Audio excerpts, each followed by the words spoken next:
scratchy blanket or something that doesn't look like it's easy, if it doesn't look like you could clean it easily, it's probably not clean at all. The decorative pillows are not the filthiest things in hotel rooms, so what are? You know what? Maybe the remote control.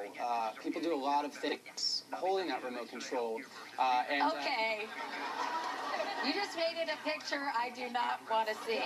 No, like checking email and stuff, like regular normal stuff as well. Yeah. But still, you know, I worked in housekeeping for a while, and they're very difficult to clean with the rubber buttons. If you ever cleaned your home remote, it's like frustrating. I don't think I ever have, actually. Right? Yeah. So it's very hard, you know, getting past those little rubber buttons. So, you know, I've known travelers that bring like a Ziploc bag, perhaps, to put it in. One little quick tip, most hotels have shower caps. So if you are concerned about that, just throw a little shower cap around it and, you know, click Use away. it that way. Yeah. Okay, duly noted. Part of the fun of staying at a hotel is getting room service at all hours, like where they say 11 to 7 a.m. You're excited, you can get like chicken fingers. You say don't order after 10 p.m. Why? Usually, overnight room service, 24-hour room service, that's like a luxury that they provide in the hotels. It's usually not profitable. They'll lose money doing that, so they try to cut staffing. So when you're ordering room service overnight, the price is going to be the same. They pre-make some of the items just to sort of speed it along, and the delivery times are going to be extended. So I always recommend avoiding that, even in general. And one thing you can do is order delivery in the area. Think about this, but there's plenty of restaurants very close to the hotel that will deliver right to your door. You're going to save a lot of money, the food's probably going to be a little fresher, and you're going to get it on time. Now, I always try to leave a little something for the housekeeping staff, particularly if I've stayed in a room for like 3 or 4 days. That's quite nice. But you say a tip. Well, yeah, and everybody should do that, by the way, for the cleaning people at a hotel. I think people forget. I don't think they do it intentionally. It's just not necessarily top of mind.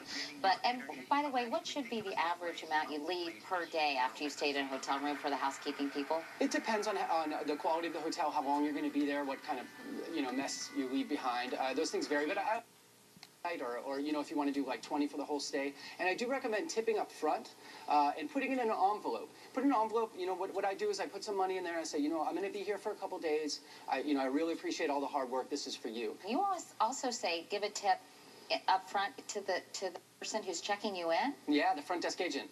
I have never in my life done that. I know, really? I know. Yeah, I speak a lot about that in Heads in Beds. There's, you know, I worked as a front desk agent for a long time, and we're making a lot of decisions. That maybe check-in if you're process. like the no-tell motel, but really at regular hotels? Yeah. You know, when you're checking in and you're distracted and you're frustrated from your long flight and things like that, we're typing, we're deciding your room, and not all the rooms are the same size. There's always a corner suite, there's a better view, and, you know, as a front desk agent, we're going to process like maybe possibly 200 to 300 people a day. So just a little gratuity. It's not a tipped position, which is why your money kind of goes a little bit farther there.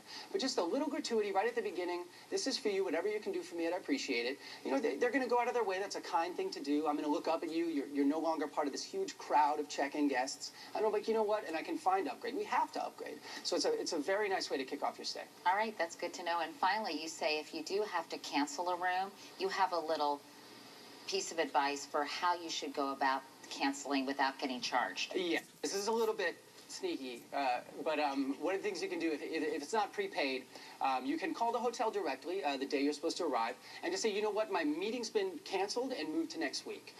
Is it possible that you could just go ahead and forward my reservation to next Friday? You know, in general, they're going to be like, absolutely no problem. Go to sleep, wake up, have a breakfast, call in, and be like, you know what, my reservation for next week, I'd like to cancel it, please. And you know, you're within your rights at that point. It's a little sneaky, but liar, liar, pants on fire. I'm sorry. Don't do it. If you're not comfortable, do not do it. But it is good advice. Yeah. All right, Jacob Tomsky, thank you so much for stopping by. There are a lot of things here I never knew, so thank you. Thank you.